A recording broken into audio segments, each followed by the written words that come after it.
Back to Law Vista. In this video we are doing section 7, which is disability of one of several persons. इसके पहले हमने section 6 पढ़ा था, जहाँ पे डिसेबिलिटी कौन से तरह की होती है और डिसेबल पर्सन के लिए लिमिटेशन एक्ट का कैलकुलेशन कैसे होता है, लिमिटेशन एक्ट कैसे एक्ट करता है, उसके प्रोविजंस क्या क्या है, वो सारी ही बातें हमने सेक्शन 6 में पढ़ी थी. अब सेक्शन 7 में हमें पढ़ना है disability of one of several persons. One of several persons मतलब बहुत सारे लोगों में से कोई एक पर्सन डिसेबल है. आगे प्रोविजंस पढ़ने के पहले मैं आपको एक एग्जाम्पल बताऊंगी. वो एग्जाम्पल को आप समझ लीजिए पहले, उसके बाद में हम प्रोविज़न पे आते हैं.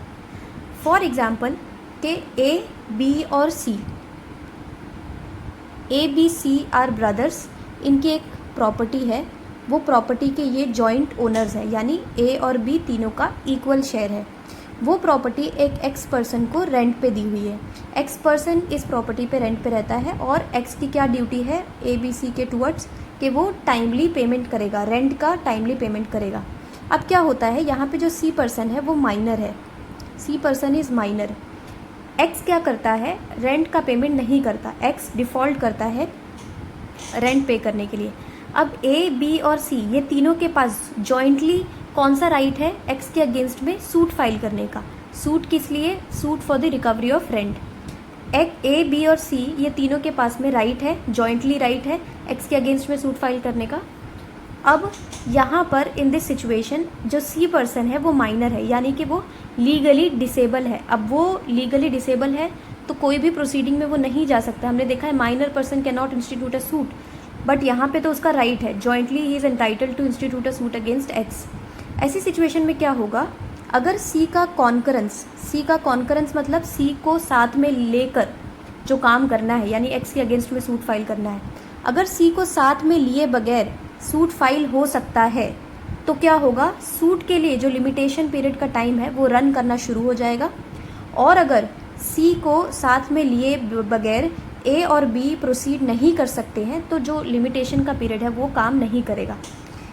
इसको थोड़ा सा और डिटेल में समझते हैं. अब लिमिट जो हमारे पास में लिमिटेशन एक्ट है वो क्या बताता है हमें, कोई सूट, एप्लीकेशन या फिर अपील, उसके लिए टाइम पीरियड बताता है कि जब आपका date of cause of action हो जाता है, मतलब जिस दिन आपके पास में कॉज ऑफ एक्शन अराइज हो गया, उस दिन के बाद से लिमिटेशन के हिसाब से टाइम का कैलकुलेशन होने लग जाता है, टाइम रन करने लग जाता है. जैसे अब यहाँ पर जिस दिन एक्स ने डिफ़ॉल्ट किया, पेमेंट नहीं किया रेंट का, उस दिन से लेकर for example suit for the recovery of rent के लिए 3 इयर्स का टाइम पीरियड है.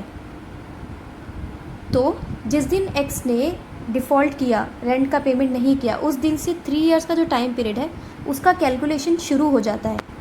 अब आगे क्या प्रोविज़न है कि अगर ए और बी सी को साथ में लिए बगैर, यानी सी का जो जॉइंट एंटाइटलमेंट है उसके बगैर ए और बी एक्स के अगेंस्ट में सूट अगर फाइल कर सकते हैं तो 3 इयर्स का टाइम पीरियड रन करना शुरू हो जाएगा.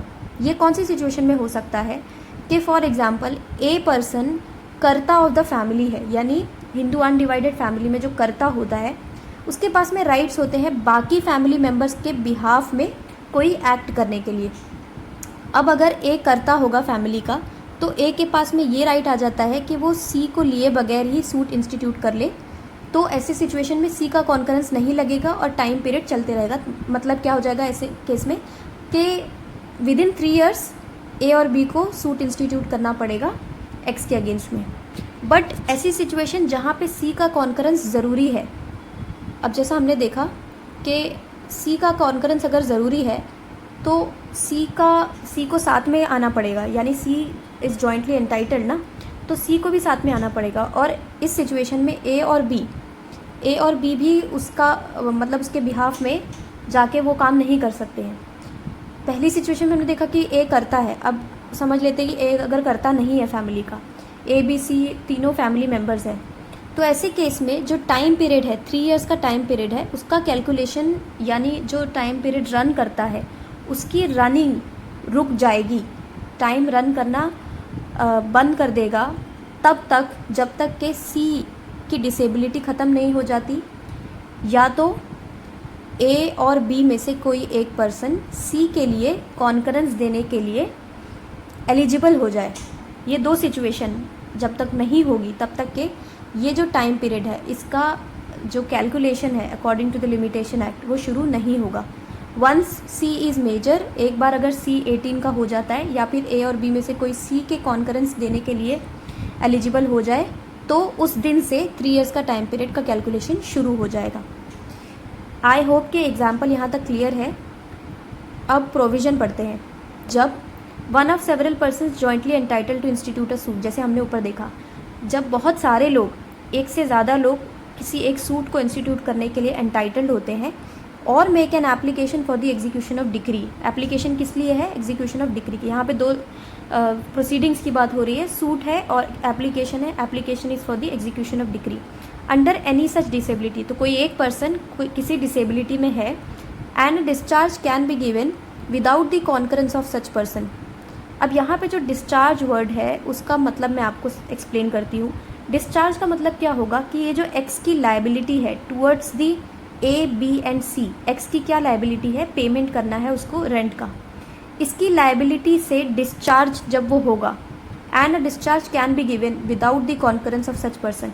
तो डिस्चार्ज यहाँ पे क्या होगा? जब ए बी और सी एक्स के अगेंस्ट में सूट फाइल करेंगे तो ऐसे केस में जो एक्स पेमेंट कर देगा बाद में उसे कहेंगे discharge of the liability without the concurrence of such person, यानी कि ये जो पर्सन है जो माइनर है उसके कॉन्करेंस के बगैर। तो ऐसे केस में क्या होगा? Time will run against them all. तो ए बी और सी तीनों के अगेंस्ट में वो 3 इयर्स का टाइम पीरियड रन करना शुरू हो जाएगा। But where no such discharge can be given, अगर डिस्चार्ज नहीं दिया जा सकता, यानी कि ए बी सी के बगैर कोई सूट फाइल नहीं कर सकते एक्स के अगेंस्ट में, time will not run as against any of them until one of them becomes capable of giving such discharge. जैसा मैंने पहले बताया, टाइम तब तक के रुक जाएगा जब तक के one of them becomes capable of giving discharge without the concurrence of other. C के कॉन्करेंस के बगैर ए या बी में से कोई एक डिस्चार्ज दे सकता है, ईदर और until the disability has ceased, या फिर जो डिसेबल पर्सन है उसकी डिसेबिलिटी सीज हो जाए, उसकी डिसेबिलिटी ख़त्म हो जाए। पहला प्रोविजन क्लियर है। उसके बाद में एक्सप्लेनेशन हमें क्या कहता है? एक्सप्लेनेशन कहता है this section applies to discharge from every kind of liability. तो liability including in respect of any immovable property वो भी इंक्लूड होता है। Applies to discharge from every kind of liability. Now explanation 2। Explanation 2 क्या कहता है? For the purpose of this section, जो Hindu undivided family होती है HUF, Hindu undivided family govern by Mitakshara law, इसमें जो मैनेजर होता है, मैनेजर ऑफ द प्रॉपर्टी, उसको हमने डीम्ड केपेबल समझा हुआ है कि वो without the concurrence of other family members valid discharge दे सकता है।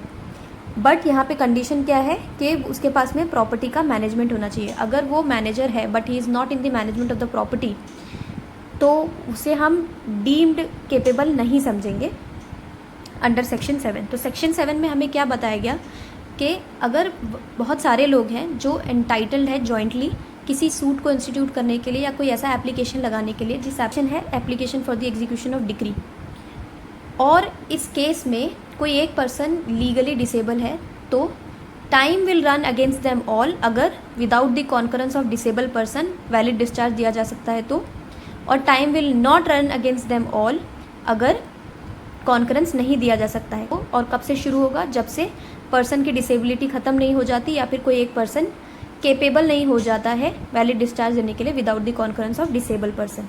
एक्सप्लेनेशन 1 में बताया गया कि यहाँ पर जो लाइबिलिटी है उसमें liability in respect of immovable property भी इंक्लूड होता है, और अगर Hindu undivided family govern by Mitakshara law है और उसमें जो मैनेजर ऑफ द फैमिली है उसको हम डीम्ड केपेबल समझेंगे if he is in the management of the joint family property. I hope section 7 clear है। अगर फिर भी अगर सेक्शन 7 के रिलेटेड कोई डाउट रहता है तो आप मुझे कमेंट सेक्शन में पूछ सकते हैं। अगर आपने चैनल को सब्सक्राइब नहीं किया है तो do subscribe to this channel law Vista